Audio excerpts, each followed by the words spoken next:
Members, I call the Omnibus Environment Bill Working Group to order. Just want to welcome everybody today. Glad you're all here. We have our nonpartisan staff ready to go. They're going to do a walkthrough of the finance and policy provisions that have been agreed to by the House and Senate and Governor's administration. So this bill, I think we all recognize it is a compromise. There isn't one side that got everything that they wanted, but we had to accept some things that each side is likely less than thrilled about, but there's also some things for everybody. So before we kind of get rolling, I asked our co-chairs if they would like to make some comments. Senator Herr, I'll start with you. Thank you, Chair Heisman. I know it's been a difficult task for last week, but we finally reached agreement. And like you just said, there's something in there that, for everybody. And so it's not a perfect bill. It's not a bill that I would jump and joy for it, but it's a bill that I hope, my Senate colleague will support and send as a Senate file. It will get hearing in the Senate first and then come to you, and hopefully we get our work done and pass this budget bill with some policy in it as well, and in sense of compromise. But let's get the work done for our resident of Minnesota. Co-Chair Fisher. Thank you, Co-Chair Heisman. And I want to say, first of all, thank you to the chairs that have been able to work with Co-Chair Heisman and Chair Herr for being able to work together over the last couple of weeks. I know we had a lot of tough work that we had to do, but I appreciate the fact that it was always kept respectful and on issue. And we dealt with some really tough issues out there. It was not easy, and I think you've both summed it up very well, is that this is a bill that's got some wins for everybody and some things that we're all uncomfortable with, but it's a bill that we can also all vote for. And I want to thank you all for being able to work in that constructive way, and also for the folks from the administration that were part of that, from the DNR to Bowser to the MPCA. And our nonpartisan staff, Janelle and Brad, were very helpful as we went through. Along with our staff, I know that Peter Strohmeyer and Chelsea Ray were very helpful on our end, as I know that you had, I'll let you thank your folks on your side too. But it was something that I appreciated the opportunity. It's something that I know there will be some people that will be very happy to poke holes in it, but I think when we get to the end of the day, it's something that we'll be able to find enough votes in divided government to be able to pass things through to get things done for the citizens of Minnesota.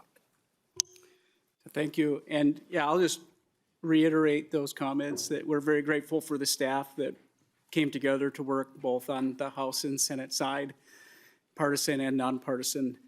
It was very challenging, but everybody was able to come and to work through this together. And it was actually quite remarkable at times when there was some pretty significant challenges. So with that, I will go ahead to nonpartisan to turn this over to them for a walkthrough. Mr. Chairman, I'm Dan Mueller. I'm the Senate nonpartisan fiscal analyst. I'll be walking through the spreadsheet today. The spreadsheet was handed out in front and has been posted. This is a change item only spreadsheet. So it just shows the changes versus base. It is structured. It shows the Senate columns, biennial totals, the House columns, biennial totals. The columns I'll be working from are the special session columns, and then you'll see there's columns next to that show special session compared to the forecast, compared to the Senate, and compared to the House. This working group received a target of a negative $0.65 million for the 26-27 biennium, and a plus $2.5 million for the tails. Originally, the Senate had a negative $1 million target in the 26-27 biennium, and a plus $2 million in the tails. And the House originally had a negative $10 million target in 26-27 and a zero compared to the forecast for the tails. So the change items I'll start with, the Pollution Control Agency. The first change items are on lines 16 and 17. These are the general fund operating adjustments for the Pollution Control Agency, totaling about $446,000 for the 26-27 biennium, and then there also is tails. Line 18 was originally, the Senate originally had some general fund money for permitting efficiency. That is all being carried now on line 37 in the environmental fund. And I'll get to that when I get down to the environmental fund. Line 19 is the county feedlot. There's a negative $1 million per year ongoing cut to the county feedlot grant program. This was originally in the governor's budget. Line 20, the PFAS firefighting gear. This is just a movement of $175,000 from the PCA to the Department of Health. Line 21, 22, and 24 all came from the Senate bill. This is moving some appropriations that were originally general fund, and this moves them to the environmental fund. But I will point out on line 24, the recycling and composting grants.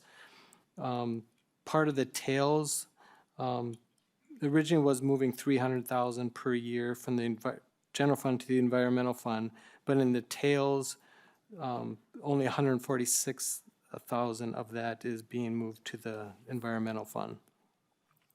Line 23 was a separate rider for fish kills reporting, and that is, there is no more separate rider for that, so that saves $7,000 per year. Line 25 was a Senate item for $200,000 for outreach activities, and there's bill language later on that corresponds to that. Line 26 and 27 correspond to the extension of a fiscal year 24 appropriation for water quality projects for Lake Alice, and there's another one for French Lake. So there's two extensions there from fiscal year 24. Line 30 was a reduction that was originally in the House bill, $3 million from fiscal year 25 for resilient community grants. The total general fund changes for PCA is minus 3.175 in the fiscal year 24-25, and then another minus 2.944 million in 26-27, and also a general fund savings of 2.6, about 2.7 in the tails. On to the environmental fund. The lines 35 and 36 correspond to operating adjustments. Line 37 is the new money for permitting efficiency. This $700,000 per year equals 4 new FTEs at the Pollution Control Agency. Line 38 was an air appropriation increase that was being carried in both the House and the Senate bill. Line 39 is a mercury skin lightning proposal. This is a new dollar amount that was suggested by the agency, and there's language in the rider for appropriation rider for this. It's $760,000 in 26-27 and $710,000 in the tails. Moving on down to line 43, 44, and 45. Again, those correspond to general fund reductions above that are now being paid for with the environmental fund. So total new environmental fund changes are about $14.4 million in 26-27 and $15.9 million in the tails. Other fund changes dealing with the PCA, line 51 is an operating adjustment from the remediation fund. Line 52 is $350,000 per year for site assessment backlog. That's also from the remediation fund. This was a item in the governor's budget and carried in also in the Senate. And then line 53 is a sort of a combination between the House and the Senate proposal of dealing with the closed landfill investment fund appropriation. It is now being treated similar to what the House was proposing, but at a higher dollar amount at $6.5 million per year.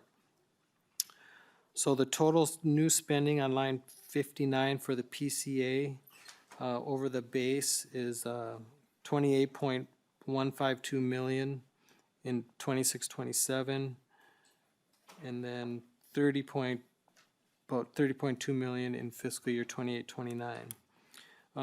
There's one revenue fee change dealing with the PCA, and that is tied to the air appropriation increase, and that's on line 63.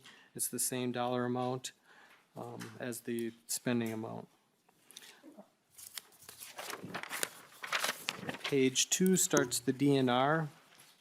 The first change items, again, on lines 83 and 84 deal with the operating adjustment. Lines 86 is tied to a fee change dealing with groundwater, so there's a general fund reduction, and then later on in the natural resources fund, the fee change covers part of that and adds additional spending to the DNR for groundwater management. Line 87 is a Senate item, $160,000 to complete the land transfer in Mille Lacs County. This is added to a $750,000 appropriation enacted previously. Line 88 is a $1.2 million reduction, general fund reduction to the Aquatic Invasive Species Program, and this is also filled back, paid back or on line 112 with the increased spending tied to the AIS fee increase. Line 89 is $129,000 for the Sustainable Foraging Task Force, and there's also an appropriation to the Legislative Coordinating Commission for $198,000 for this task force. The 129 is just for the DNR's costs. Moving down to line 95 is Outdoor Schools for All. There's $848,000 one time for the Outdoor Schools for All program. Line 96 is Outreach Activities, $225,000. Moving down to line 98 is $900,000 for community tree grants. Line 99 is $1.2 million for legal costs. Line 100 is $300,000 for Anoka River Dam project. There, on line 101 and 102 is dealing with an extension of a previous appropriation for the Dakota County boat launch.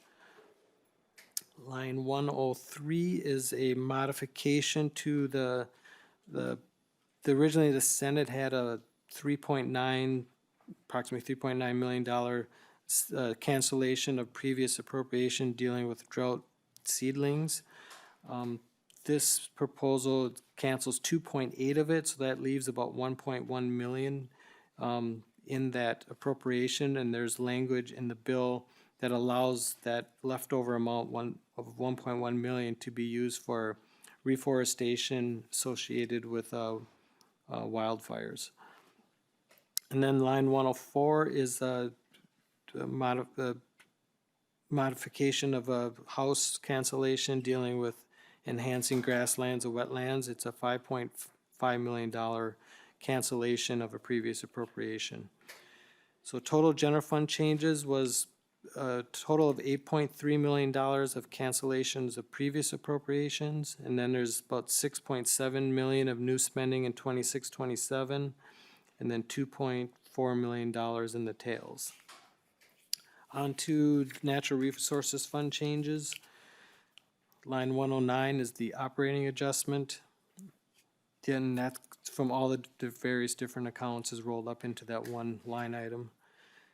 Line 111 is the new spending tied to the fee increase for groundwater management. That's 4.3 million in 26-27 and about 5.3 million in the tails. Line 112 is the new spending tied to the fee increase for aquatic invasive species. And that's $5 million increased spending in 26-27 and also the tails. Line 114 was the governor's proposal to increase the appropriation from the land and water conservation account by $500,000 per year. Moving on down to line 123 is a new, the working group has decided to appropriate $952,000 from the ATV account And this is for unnamed trails. This would go out as the DNR will go out, this would be awarded as grants to the clubs for new ATV trails, so none are named here. Line 124 or 125 was the Senate proposal to increase spending out of the off-highway motorcycle grant and aid program by $75,000 per year. Also on line 126 is the increased spending from the water recreation account dealing with the proposal in the bill for abandoned watercraft enforcement. So total new spending out of the Natural Resources Fund is about 18.8 million in 26-27 and about 21.9 million in the tails. Game and Fish Fund changes, there's only a couple here. The operating adjustment is carried on line 132 and 133. $782,000 from the Game and Fish operating account and just over $500,000 from the Heritage Enhancement account is going for the operating adjustment. Then there is on the next page, line 135 and 136 is dealing with the extension of a previous appropriation for shooting sports facility grants. So the total changes for Game and Fish Fund is just about 1.3 million in 26-27 and just over 2 million in the tails. The last section here is just on line 141 is showing a increased spending from the permanent school fund tied to the operating adjustment, 48,000 in 26-27 and 60,000 in the tails.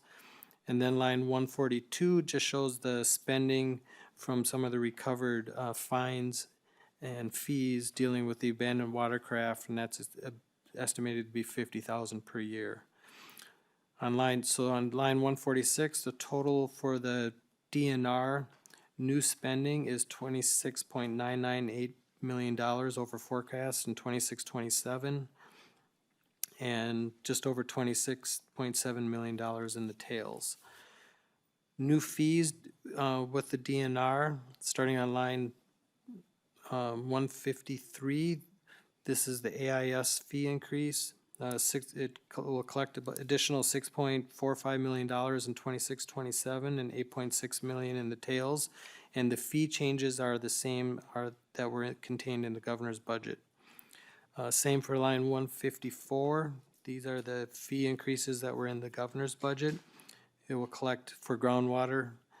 It will collect just over $3 million in 26-27 and about $5.9 million in the tails.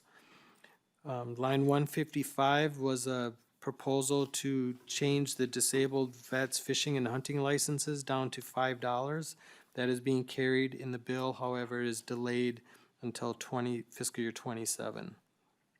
And then line 156 is the fines and fees collected dealing with abandoned watercraft, estimated to be at $50,000 per year. The next agency we have is Metro Parks. There are 3 change items. The first is on line 174, dealing $900,000 one time for community tree grants from the general fund.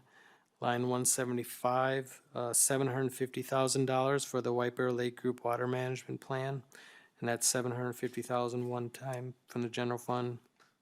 And then line 176 is a $250,000 per year increased appropriation from the Metro Parks Lottery in Lieu account, and that is ongoing.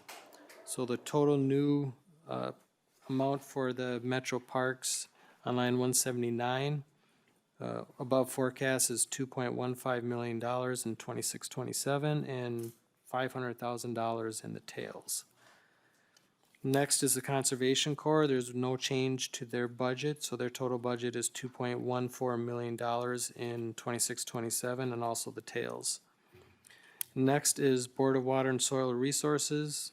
There are 4 change items here, starting on line 204. Is the operating adjustment from the general fund, $463,000 in 26-27 and $620 in the tails. Line 205 is a new proposal for Keep It Clean grants, $200,000 one time. Previously, there had been some money appropriated through the DNR for this program, but this is now in Bowser. There are 2 cancellations through Bowser's programs. Line 206 is a $582,000 cancellation from the Soil and Water Conservation District Services grants from fiscal year '25. And on line 207 is a $2.848 million cancellation of a private grasslands appropriation from the previous biennium.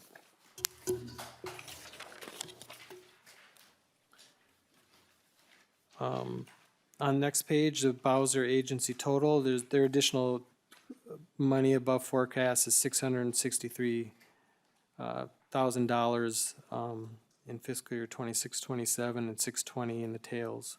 And most of that is just tied to their operating adjustment. The Minnesota Zoo has one change item, and that is their operating adjustment on line 222. And that's just over $1 million in fiscal year '26-27 and about $1.4 million in the tails. This next we have the Science Museum. There's a one-time $200,000 increase for the Science Museum. And then on other agencies, on lines 245 through 247, this is the transfer of the $175,000 from the PCA, and it also extends that transfer by an additional 2 years. Line 249 is the $198,000 to the Legislative Coordinating Commission for the Sustainable Foraging Task Force. And then line 251 deals with the permitting reform article in the bill. There's an appropriation for the Minnesota Business First Stop Program at Department of Employment and Economic Development. It's $444,000 each year in fiscal year '26-27. And then in the tails, that one has a $369,000 cost to the general fund. The last change item I will note is on line 255. This repeals the ongoing $100,000 per year transfer to the Metropolitan Landfill Contingent Action Account. So that saves $200,000 each biennium by not doing that transfer. So on line 262 shows the totals across all the agencies. So the total spending in the bill and authorized for the agencies, including all funds, for the '26-27 biennium is $2.33 billion, and that is just over $600 million above forecast. And for '28-29, it's about $1.974 billion, and that's just below $60 million below forecast. I will note that the operating adjustments for across all the agencies in fiscal year '26-27 is about $30.5 million in fiscal year '26-27. That's across all the funds and all the agencies. And then in the tails, it's $36.2 million. On page 5 of the spreadsheet, this just is a summary, and it shows how this proposal gets to the target. On line, these are just the general fund totals here. On line 282 is the total general fund spending. It's $8.235 million above forecast. And then you take the cancellations, which are on line 285 of $14.735. That nets out to a negative 6.5, which was the target. And then the spending, general fund spending in the tails, again on line 282 is $2.5 million over target.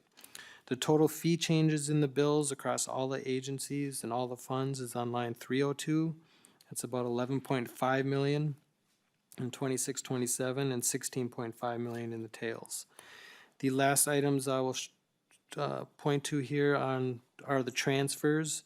Line 607 and 608 is just an ongoing base transfer from the environmental fund to the remediation fund of $24 million per year.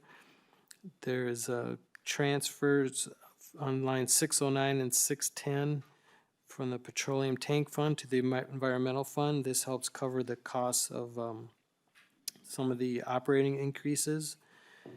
Also on line 612 and 613 is a transfer from the forest suspense account to the permanent school fund.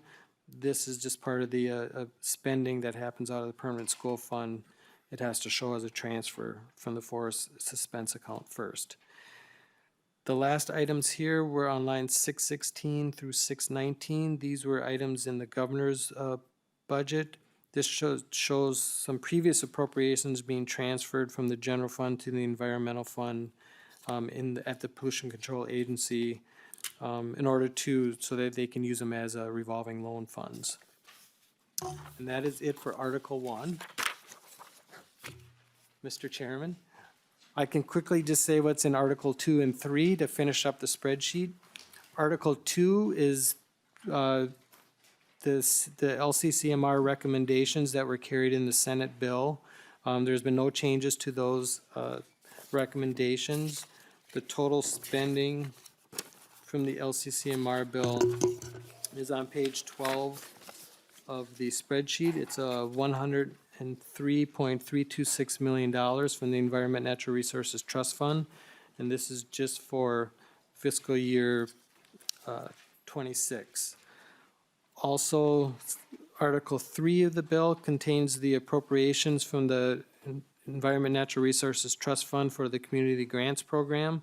Originally, the Senate had 2 years appropriations of $28.18 million each year, and this proposal just appropriates the first year at $28.18 million total. The last page of the spreadsheet just shows there are a number of extensions in Article 2 dealing with the Environment Natural Resources Trust Fund. Those are all shown on page 13 of the spreadsheet. There's about $9.15 million of extensions from previous appropriations. And Mr. Chairman, that is it, and I'll have if there's no questions, Mr. Stanley can point out the policy articles. Thank you, and I think we're going to save questions for another minute or two and get through the policy. So, Mr. Stanley, if you could start. Mr. Chair, members, good afternoon. I'm Ben Stanley from Senate Nonpartisan Staff, and the document that I'm going to be walking you through some of is the 167-page bill that in the upper right-hand corner has the code 25-05671.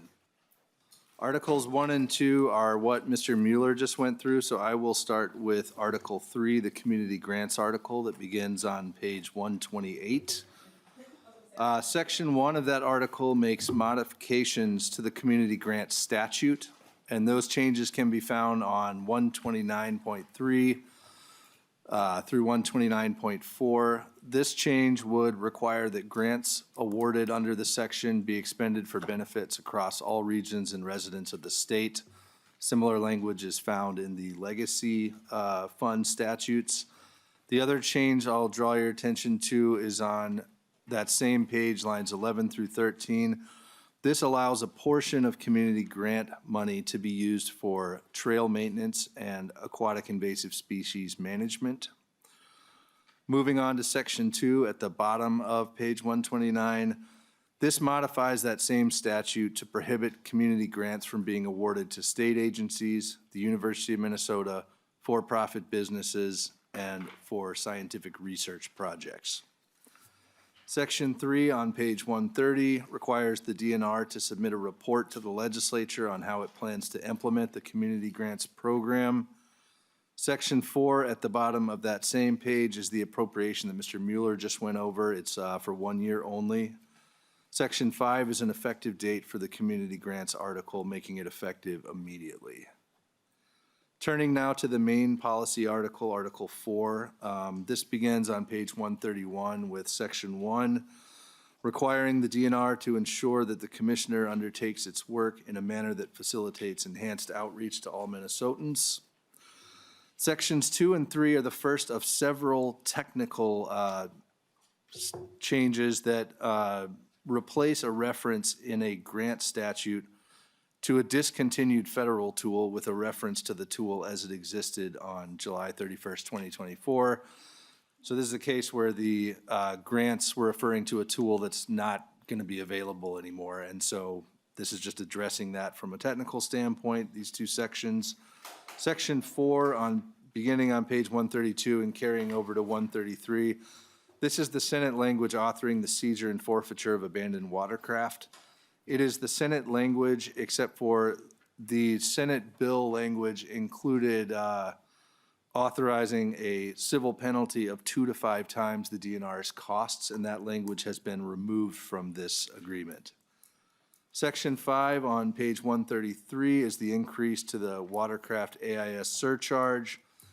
Section 6 on page 134 is another technical section changing the reference to that discontinued federal tool. Section 7 on page 134 is a technical conforming change related to the abandoned boat provision I just talked about. Section 8 on page 135 imposes certain restrictions on persons convicted of abandoning a boat until the DNR has been fully reimbursed for its costs. Sections 9 through 11 reduce the cost of certain game and fish licenses for disabled veterans. This was in the Senate bill. A change from that bill, however, is that these sections would become effective on March 1st of 2027. Section 12 is a new section related to the shotgun zone. It's the first of 3 shotgun zone related sections. And what it would do is effective January 1st, 2026, another section that I'll mention later would repeal the shotgun zone and replace it with the language in section 12 here on page 138 that would allow a county that was in the shotgun zone to adopt an ordinance limiting the types of firearms that can be used to hunt deer within that county. Section 13 on page 138 extends by 1 year the authority for a person to hunt and fish with a crossbow during their respective archery seasons. Section 14 on pages 138 through 139 establishes a continuous season for bass fishing. Sections 15 and 16 on pages 139 to 142 increase water use permit fees. Section 17 on page 142 is the extension, it's the House extension of 4 years of the statutory appropriation of the closed landfill investment fund appropriation. But as Mr. Mueller mentioned, in addition to that extension, the annual appropriation cap is raised from 4.5 to 6.5 million in this agreement. Section 18 on page 143 is the PCA version of the DNR provision I mentioned earlier, requiring the agency to provide enhanced outreach to all Minnesotans. Sections 19 through 21 span pages 143 to 148, and these create exemptions to the prohibition on selling items containing intentionally added PFAS. The exemptions would apply to items that have PFAS only in electronic components or internal components, would also apply to recreational vehicles made for children and related replacement parts, as well as to Class B firefighting foam used in fixed firefighting systems in a hangar at an airport.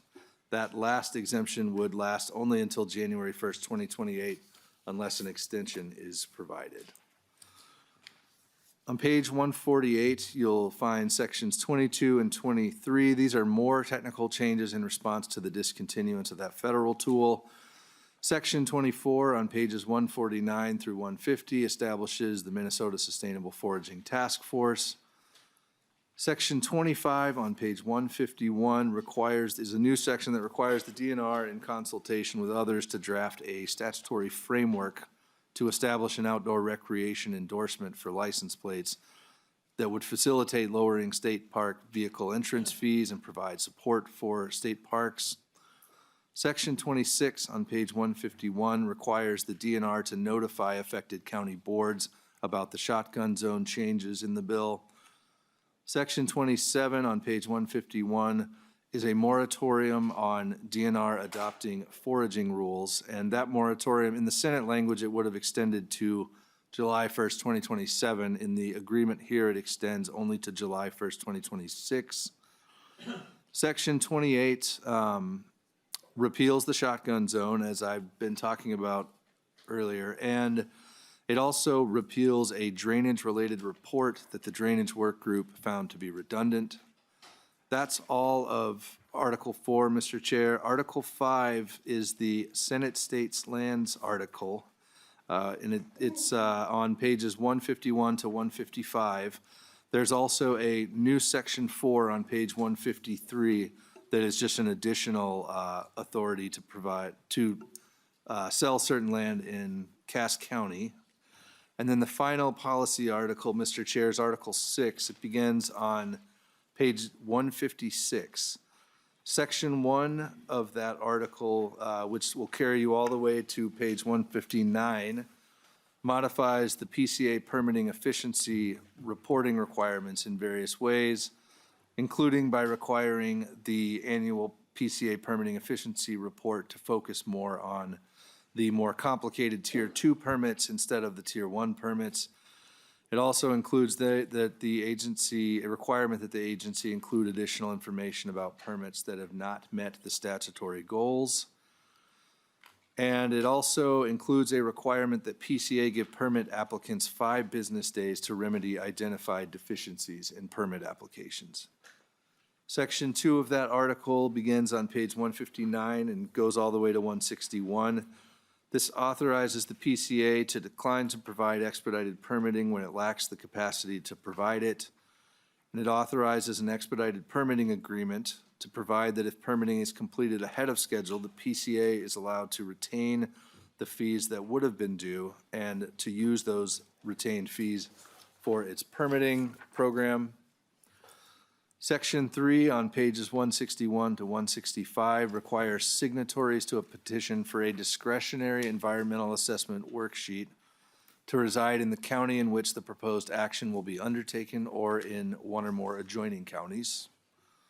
Section 4 on pages 165 to 166 authorize a local unit of government to begin reviewing a feedlot permit application before environmental review has been completed. Section 5 on page 166 requires the Environmental Quality Board to amend its rules to remove the requirement to produce a scoping environmental assessment worksheet where state law already mandates the creation of an environmental impact statement. Section 6 on page 166 is an intent statement for Article 6.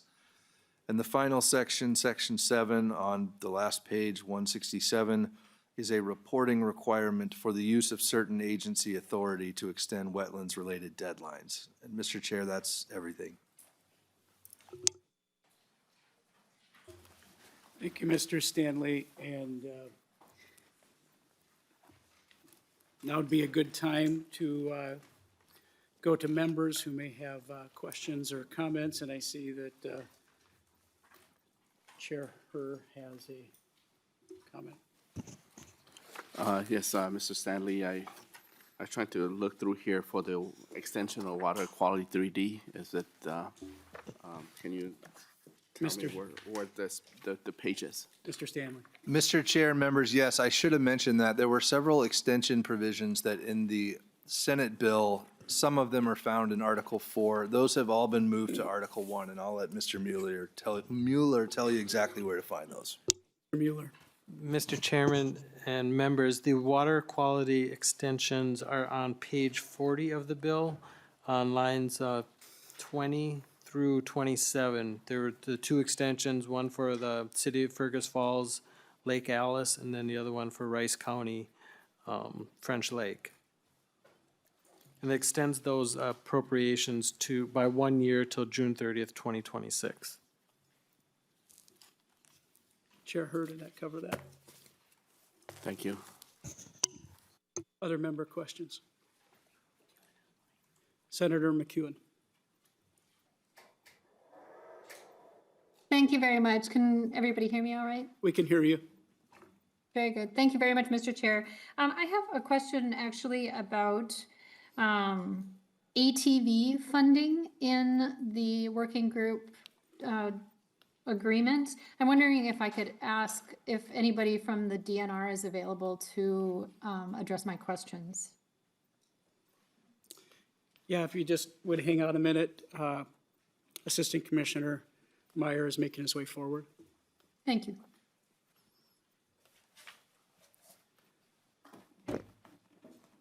Senator McEwen, if you'd like to go ahead with your question, I think that everything will work. Thank you very much. I appreciate this. So on page 24 of the agreement, I'm looking at lines 8 through 14. The agreement sets aside $952,000 for ATV trail design, development, and construction. And my question is, that's a very specific number. I understand that it might be based on the availability of funds in the ATV account. But I am wondering, is that just based on availability of money in the account, or does the DNR have a list of ATV projects that are slated to receive this funding, or that they have internally a list that they anticipate will be receiving this funding? Assistant Commissioner. Mr. Chair, members, for the record, Bob Meyer, Assistant Commissioner, Department of Natural Resources. Senator McEwen, we do not have a list right now.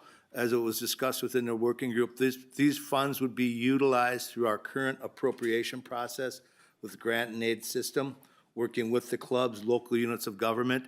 I will say many of these dollars may go to those same projects that were listed, depending on that process, but it is not a guaranteed fact that these will go to those exact projects or at the same amounts that were listed in the bills. Senator McEwen. Thank you, Mr. Chair. And just some follow-up. Does the DNR have a policy in regard to the funds that they would only be issued for trail projects after those projects have received the required permits for the project? Commissioner. Mr. Chair, members, yes, we did not have an opportunity to discuss this in the House and the Senate. I believe we discussed our 7-step grant and aid process, which involves local units of government, the clubs, our local staff, and environmental review if needed for trails, as required by law. I can Senator. share that document with you, Senator, or the committee. Go ahead, Senator. Thank you. Anything further? Thank you very much, and thank you, Mr. Chair. And I would appreciate, that would be great to have that document, Assistant Commissioner. And just for our record and the purposes of our public forum here today, as a part of that 7-step grant and aid process, do projects have to receive all the required permits before they are issued any funds?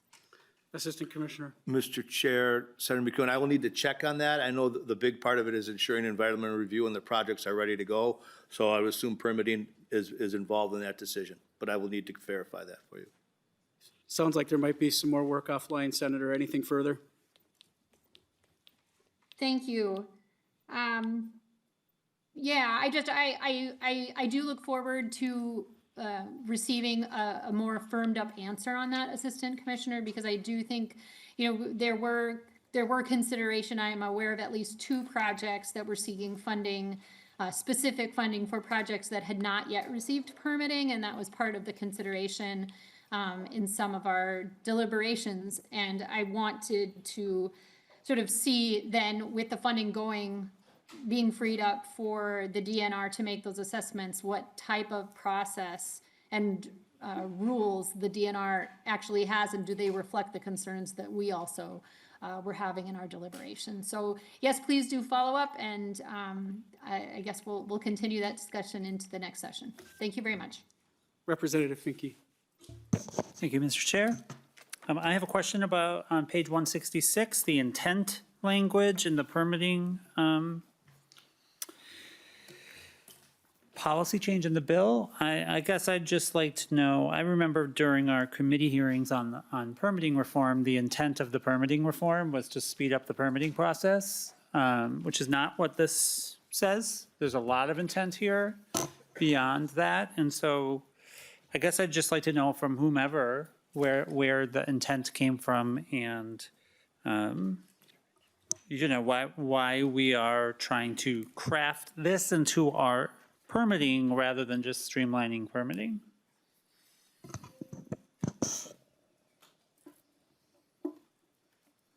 Representative Finke, we're just discussing as to who we might want to have address that question, and I'm not entirely sure who that was. Like, maybe PCA could come up. Thank you, Mr. Chair. It had to have been written by someone. If you'd like to proceed, if you heard the question, otherwise I can have Representative Finke repeat it. Thank you, Mr. Chair, and Representative. The intent language was in the underlying language already of House File 8 and Senate File 570. And so I think being as that was the underlying bill that we were working off of when negotiating the final language that came in here. Really, the intent statement was kind of brought over from that legislation. I think it still stands that, you know, at a large, at a high level here, that, you know, we're looking to speed up permitting and grow the economy while protecting the environment at the same time. And I think that tracks with sort of the goals that all the members working on this legislation kept in mind, which was, you know, we want to foster economic opportunity, but not change any environmental standards or you know, degrade the environment at all. So that was sort of the goal, and I think that intent still stands. Representative Finke, anything further? Yes, thank you, Mr. Chair. I appreciate that. I feel like that's a good goal. I guess I would just caution that I don't read this intent to say that. I read this intent to say that the legislature recognizes the need to retain and grow the state's economy and vital infrastructure to keep Minnesota competitive on a national and global level, which it doesn't say while also making sure that we do not degrade the environment. I know later there is a little bit of, you know, fair permitting and environmental review process, but it does strike me as a relatively business first, industry first permitting language. And, you know, I know we're very late in this process, but yeah, I think if we were, you know, you put the legislative intent to make sure that the courts know what the legislative intent is, and it feels to me like the legislative intent here is to favor the development of these projects over the environmental review process, and I find that very concerning. Thank you. Members, any other questions? Senator Green. Thank you, Mr. Chair. A question for Mr. Mueller, if he would. On the spreadsheet, I maybe heard you wrong, so I'd like to get it straightened out on line 152, I guess it is. Should have my glasses again. You start where you're talking about over the forecast. I thought you said that it came in 60 million under the forecast, but it looks here like it's over. Okay, and so how much of that is attributed to the fee increases that are in here? Mr. Mueller. Mr. Chairman, yes, the overall budget is just over $60 million over the forecast. The total fee increases in the bill for fiscal year 26 and 27 are $11.5 million and 16.5 in the tails. Now, some of that fee increase, especially with the water use or the water management, water use fee increase and the AIS fee increase, is used to offset some of the general fund reductions also. So some of the fee increase doesn't all go to new spending. Some of it goes to offset the general fund reductions, and part of the fee increases go for new spending. Senator Green. Thank you, Mr. Chair. So I'm missing something there because where's the 60 million coming from then? Because it sounded, unless I heard you wrong, the fee increases weren't that much. Mr. Mueller. Mr. Chairman, like I mentioned, of the $60 million, about 30 million of that is dealing with the operating increases, and those are across all the funds. So some of the funds, you'll see like on the environmental fund, there's, back on page 1, on line 47, there's about $14.4 million of new spending from the environmental fund. And then also some of it is from the Natural Resources Fund and the DNR. there's about $18.8 million in new spending in the Natural Resources Fund. And I'll also note that the spending from the closed landfill investment fund of $6.5 million per year is considered above base since it was never part of the base, even though it was previously appropriated. So that shows up as new spending. So 13 million of that 60 is actually just in continuation of existing appropriation at a little bit higher amount. Senator Green. Okay, thank you. And then just a couple more questions. So just for clarification, in the total bill, how much is the base increased in this moving forward Mr. Chairman. for all the funds? Sure. Mr. Chairman, probably the best way to look at that right now of that $60 million, some of that is one-time spending. But the operating increases go up in total in the out years. You'll see probably the best way to look at that is in the tails on line 262, 2829 special session. It's about $60 million also. So that's probably really new money over base, is that $59.9 million in the tails is really the new spending over the base. Senator Green. Okay. And then, let's see. I'm just going to ask one more question, I guess, and then I might save some for final comments on the bill. On the other question is, for total, how many new FTEs are we putting on in here? Mr. Mueller. Mr. Chairman and members, I'll go through that quickly on some of them are unknown because they were late changes, and some of them, there's modifications to the governor's proposals. But I'll go through a couple here. The permitting efficiency in the PCA is 4 FTEs.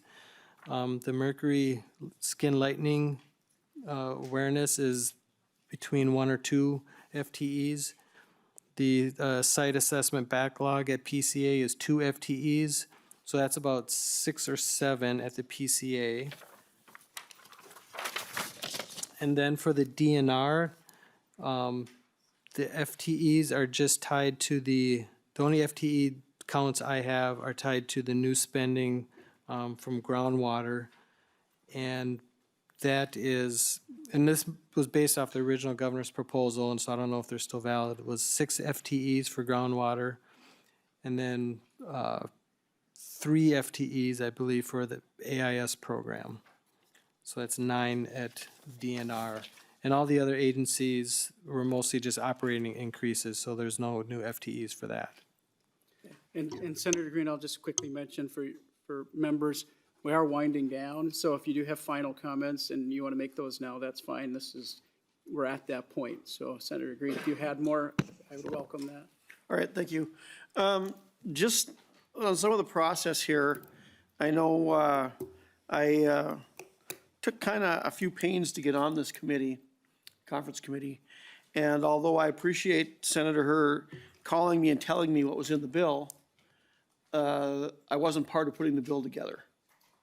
And, you know, some of the things that could have been argued in this bill that I could have, if I'd have sat in the room, one of those is the permit extensions, of which I got word back after I mentioned those for some timber producers, was that extension was only for one producer or one logger and for one project that they had bid on, which is simply not true. It just was not true. It affects the loggers all across the north, and for those who are wondering what that is, we had a really, really good year for taking lumber off in northern Minnesota. So good, in fact, that the mills filled up and they couldn't take any more wood, and so the bids that were out there for the projects are standing, and the only option they would have is to cut that lumber and stockpile it, and especially if it's pine, it doesn't last that long, and they lose a lot of money on those. And if you know, that's just one example of the conference committee. We should have been able to come and propose things in that committee, and because of the way that it was set up, it was just a phone call or a text, and the decisions were made by a few in the room, where the rest of the committee was left out. So I have a problem with that. And so I think that we need to change that. The other thing is, it does kind of bother me a little bit that we combined these two bills. We had two separate bills here. One, I think, already passed the Senate, and that was the LCCMR bill that now is a part of this. And I think this has happened before, but these are two separate bills, and they should have been traveling in separate avenues here. So that's an issue for me too. But, you know, all in all, I do not like the fee increases that are in here and the process. But I do have to say that there are some things in here that I think did go well. I can't deny that. But decide how I'm going to vote as we move forward here, just on those issues. Thank you. Thank you, Senator. So next, I have Representative Schultz. Thank you, Mr. Chair. Is Assistant Commissioner Meyer still available at this point? If the Assistant Commissioner could make his way forward, that'd be great. Thank you, Mr. Chair. And Assistant Commissioner Meyer, while you're getting to the desk there, my question for you is this bill includes many fee increases, and to the point and to the people, whether it's municipalities, farmers, folks who work in larger employers, be they in industrial capacities that take a lot of water, for the groundwater fee increases, what additional benefits, supports, or services are the DNR going to provide for the fee increases that they are going to see? Assistant Commissioner Meyer. Mr. Chair, Representative Schultz, thank you. That's a great question. Our groundwater appropriation fees have not been raised since 2008.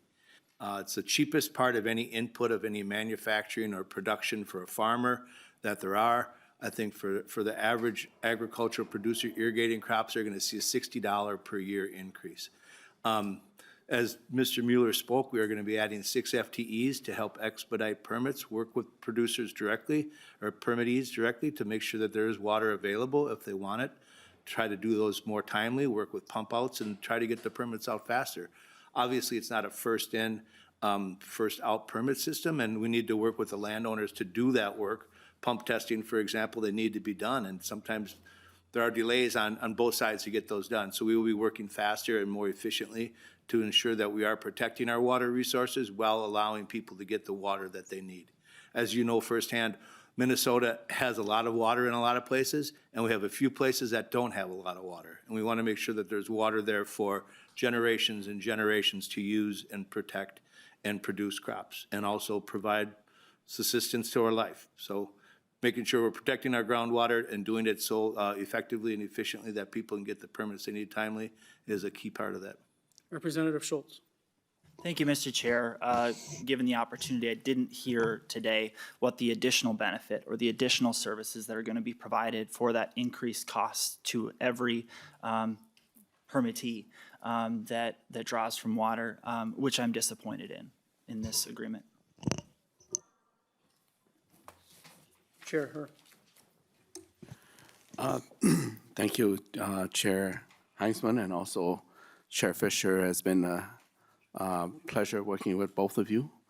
And I just want to take this little time to comment a little bit in regard to Senator Green's remark earlier. I wish we're under a different circumstance, you know, where we have time and where we don't have to go to a special session or having working group, and we will have ample time, perhaps 3 weeks, to have a full committee and then go back and forth on some small provision. But appreciate you acknowledge that we kept our channel open and communicating. So I would prefer your scenario as well, but we'll work based on our current circumstance. So it's as good as it gets at the moment. I also agree with Representative Finke about the permitting reform section that is business prescribed, and it was the part of the Senate policy bill, but the decision was made in the leadership level, including both House leaderships and also the Senate leadership and the governor office to tailor that language. And I myself, as a chair of this committee, was reluctantly accept the amendment to this bill, but is as good as it get. It's not a bill that, like each individual will be jumping for a provision, but it's a bill that we all could agree in some of them that will be better for Minnesota.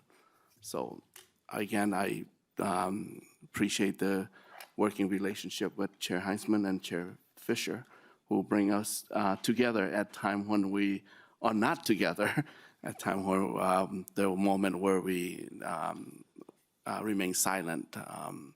And that also allow us to have communication with our members in the Senate. Before I close, I just want to acknowledge a few members since they're online, and we have here Senator Green, Senator Ann Johnson Stewart, and also Senator McCune, who spoke earlier, and Senator Kunish was also online. So we are a full house of Senate here. Thank you. Very good. I will, I'm sorry. No, I think we're good. Members, I would thank you all for participating today in this working group. And as we appear to have no more questions, I will close this out. We are adjourned.